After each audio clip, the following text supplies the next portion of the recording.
Hello friends, welcome to Vero's kitchen tales. இன்றைக்கி நம்ம பார்க்க போகிற ரெசிபி ஒரு ஸ்நாக் ரெசிபிங்க. ஆனால் இதே ஸ்நாக் ரெசிபியை ஒரு லேசியான டேக்கு நீங்கள் பிரேக்ஃபாஸ்ட்டாகவும் பண்ணலாங்க. அது என்னென்னா பனானா வீட் பேன் கேக். அடடா, பேரை கேட்கும் போதே சூப்பராக இருக்குல்லங்க.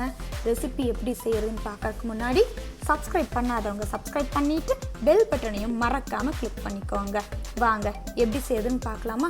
இந்த சிம்பிளான ரெசிபிக்கு ரொம்ப முக்கியமான விஷயம் எந்தெந்த பொருள் எந்தெந்த அளவுக்கு நம்ம ஆட் பண்ணுறோம் அப்படிங்கிறதுங்க. அதனால் ரொம்ப கவனமாக வீடியோவை பாருங்கள். இதுக்கு நான் 3 வாழைப்பழத்தை எடுத்திருக்கேன். மோரிஸ் பழம், 1/2 கப் கோதுமை மாவு, 4 டேபிள் ஸ்பூன் சர்க்கரை, 1/2 கப் பால், பேக்கிங் சோடா 1 டீஸ்பூன், 1/4 கப் எண்ணெய் எடுத்திருக்கேன். இப்போ இந்த 3 வாழைப்பழத்தை நல்லா மிக்ஸ் பண்ணுறேன். நீங்கள் ஃபோர்க் வச்சு கூட நீங்கள் நல்லா மசிச்சுக்கலாம். இந்த மாதிரி நல்லா மசிச்சு விட்டுட்டு இது கூட நம்ம என்ன ஆட் பண்ணுறோன்னா 1/2 கப் கோதுமை மாவு ஆட் பண்ணுறோம். கொஞ்சம் நல்லா அதோட மிக்ஸ் ஆகிற மாதிரி நல்லா அதோட சேர்த்து விடணுங்க. இதுக்கப்புறம் நம்ம சர்க்கரை ஆட் பண்ண போகிறோம். எவ்வளோ டீஸ்பூன்னா 4 டேபிள் ஸ்பூன் சர்க்கரை ஆட் பண்ணுறோம். நீங்கள் சர்க்கரை வேணாம் அப்படின்னு நினச்சிங்கன்னா நீங்கள் சர்க்கரை ஆட் பண்ணாமே இருந்துக்கலாம். அதையும் சேர்த்து நல்லா மிக்ஸ் பண்ணி விடணுங்க. இப்போ இது கூட பேக்கிங் சோடா நான் என்ன பண்ணுறேன்னா 1 டேபிள் ஸ்பூன் ஆட் பண்ணுறேன். என்னோடய ஸ்பூன் 1/2 டேபிள் ஸ்பூன், அதனால் 2 ஆட் பண்ணேன்.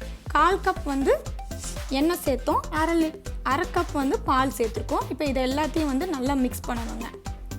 ஒரு இட்லி மாவு அளவுக்கு இல்லாமல் அதை விட இன்னும் கொஞ்சம் கெட்டியாக இந்த மாதிரி மிக்ஸ் பண்ணி விட்டாச்சுங்க. இப்போ நம்மளோட பேன் கேக் பேட்டர் ரெடி ஆயிடுச்சு. கல் சூடான விட்டு எப்போவுமே இதை பேன் கேக் நம்ம சிம்மில் தான் வச்சு பண்ணணுங்க, இல்லை ரொம்ப கருகிடும். இப்போ நார்மலாக நீங்கள் தோசை ஊற்றுற மாதிரி எண்ணெய் தேய்ச்சி பேட்டரை ரொம்ப தின்னாக இல்லாமல் ஓரளவுக்கு கெட்டியாக ஊற்றணும். நீங்கள் என்ன வேணும்னா எண்ணெய் ஆட் பண்ணிக்கலாம், கீ வேணுனாலும் கீ ஆட் பண்ணிக்கலாம். இப்போ கொஞ்சம் ஓரளவுக்கு முன்னாடி வேகணும். அதுக்கு நான் ஒரு மூடி போட்டு மூடி வைக்கிறேங்க. பாருங்கள், இந்த மாதிரி மூடி வச்சாச்சு. இப்போ கொஞ்சம் ஒரு 30 செகண்ட் ஆன விட்டு நம்ம மறுபடியும் தோசை திருப்பி போடுற மாதிரி திருப்பி போட்டுக்கோம். பாருங்கள், ஓரளவுக்கு நம்மளோட பேன் கேக் ரொம்ப ரெடி ஆகிடுச்சு. இது ரொம்ப சிம்பிளாக நீங்கள் உடனே ஈவினிங்க்கு பண்ணி கொடுத்தீங்கன்னா ஈஸியாக பசங்க சாப்பிடுவாங்க. இதுக்கு மேலே நீங்கள் சாக்லேட் சிரப் உங்கள் வீட்டில் என்னென்ன இருக்குது, இதுக்குள்ளே பனானா கூட நீங்கள் வச்சு இது பண்ணலாம். வேறு ஏதாவது ஃப்ரூட்ஸ் கூட நீங்கள் ஆட் பண்ணிக்கலாம். இது எல்லாமே உங்களோட இமேஜினேஷனில் நீங்கள் இது என்ன வேணால் என்ன மாதிரியான ரெசிபியாக கூட நீங்கள் மாற்றிக்கலாம், கிட்ஸுக்கு ஏற்ற மாதிரி. இப்போ இந்த மாதிரி நம்ம இருக்கிற எல்லா மாவையும் திருப்பி போட்டு நம்ம பேன் கேக் போட போகிறோம். நம்ம 3 பனானா 1/2 கப் கோதுமை மாவு சேர்த்ததுக்கு கிட்டத்தட்ட எனக்கு 8 பேன் கேக்ஸ் வந்திருக்கு. பாருங்கள், இது மேலே நான் ஹனி ஆட் பண்ணுறேன். நீங்கள் குழந்தைங்களுக்கு இது கொடுக்கலாம். ஆனால் 1 இயருக்கு கீழே இருக்கிற குழந்தைங்களுக்கு இது கொடுத்தீங்கன்னா கண்டிப்பாக ஹனி சேர்க்காமல் கொடுங்க. 1 இயர் குழந்தைக்கு honey கொடுக்கக்கூடாதுங்க.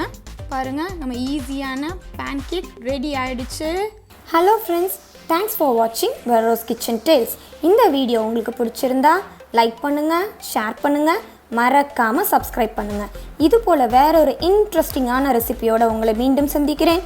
Until then, bye from Veronica.